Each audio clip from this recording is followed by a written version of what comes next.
Catherine Bernardo, abay may pahiwatig patungkol sa naging kalaguyo nitong si DJ or ni Summer.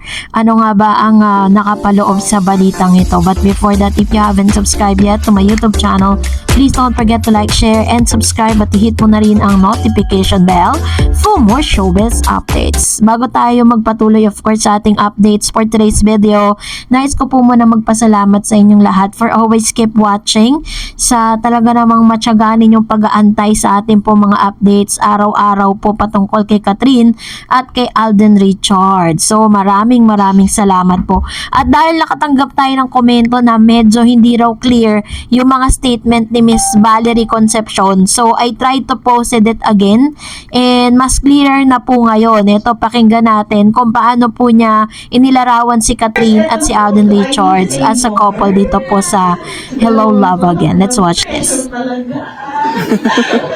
Jimbati, ano ka ba?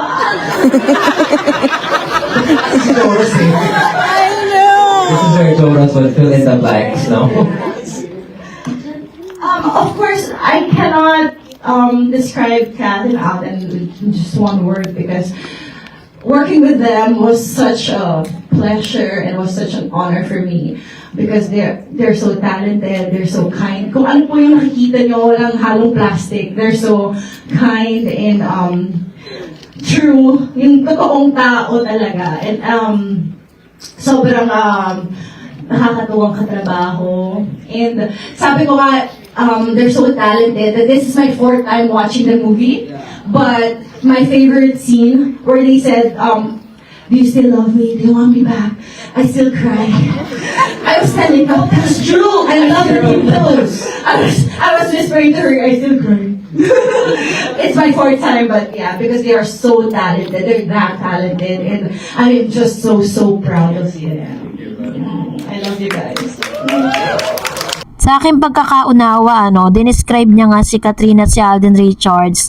Parang gusto niyang sabihin in our own words kung itatranspose natin, 'di ba? Parang they are really more than friends. Kasi nga kinikilig itong si Valerie nung natanong siya patungkol kay Catherine at Alden. But she's really grateful and talagang honored po siya na makasama ang mga premyadong aktor at aktres sa kanilang henerasyon, 'di ba? So thankful tayo kay Valerie because she's really vocal sa pagsasabi po ng mga ganitong adjective words patungkol nga kay Catherine at kay Alden Richards. And of course, syempre, yung iba rin po nila mga kasama dito sa festival na ito, sa Red Carpet Festival, ay nagbigay din ng kanilang mga saloobin. Pero, mas talaga yung kay Miss Valerie eh. So mahaba-haba pa yun, medyo pinutol-putol lang natin kasi ang haba pa ng marami pa siyang mga sinasabi that time. Pero ito na, usap-usapan din ngayon sa social media ang isang post na picture ni Miss Catherine Bernardo kung saan napag-usapan kasi napansin ng mga netizen na iba yung kanyang tong pictures na to na may pangalang Martha Blight.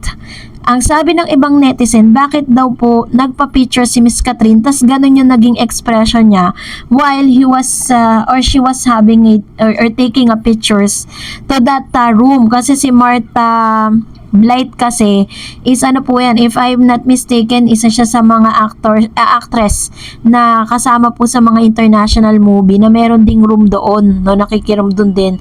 And Martha Blight, at alam natin yung name na Blight, it was intended to Miss Andrea Brillantes na isa sa mga naging rason ng kanilang hiwalayan ng kanyang ex-boyfriend na si Daniel Padilla. Kaya ngayon, is maugong na pinag-uusapan to kasi parang nagbigay na naman ng hints itong si Miss Catherine na kahit hindi niya po sabihin sa publiko pero talagang kalat na at talagang gets na talaga ng lahat ng mga manonood Pero anyways, nakita naman natin yung reaction niya na parang tinatawanan niya na lang yung mga heartaches niya noon. So congratulations Catherine, dahil nalagpasan mo na yung pain na dinaanan mo at ngayon is talagang ready to fall in love again na siya, 'di ba? So anyways, eto na.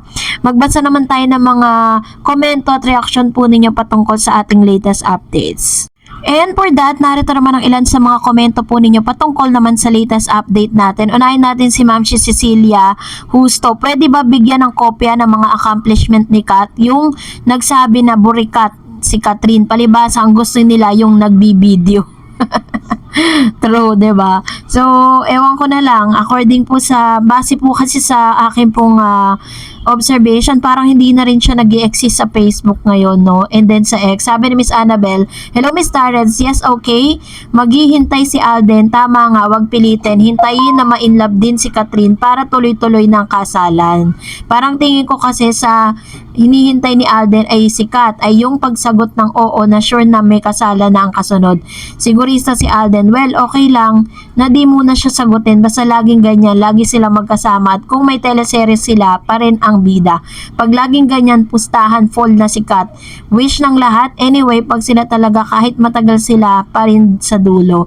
Good night, Miss Dars, and God bless. Actually po, si Alden Richards kasi, hindi na girlfriend ang hanap niyan. Ang hanap niyan, partner na talaga. So, sabi ni Miss Irene, diyan talaga magaling maghanap ng mali ang mga Pilipino tapos ibabash nila ang cut din.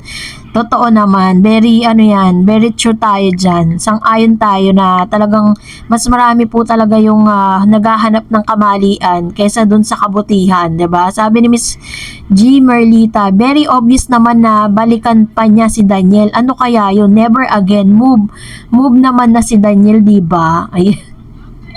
Obvious naman talaga na talagang ayaw niya na kay Daniel Padilla, kay Summer. Hindi niya na talaga, or wala na siyang balak balikan.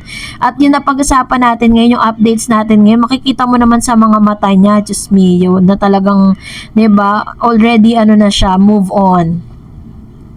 And of course, sabi ni Cleo, congratulations, Catherine. Catherine, God bless you always. And Miss Patinde Evelyn, wow, basta go Kat din. Love you both always. Ayan. So, ngayong araw po ay na sila ha, pupunta naman sila ng Europe para naman po sa kanilang pagpo-promote ng kanilang movie doon. Sabi ni Miss Gloriosa Silvano, ang mga bashers, walang ibang alam yan kung di pakialaman ang buhay ng Kat din. Hoy, magtrabaho na lang kayo. Maraming basura dyan, nangangamoy. Sinupi na lang ninyo.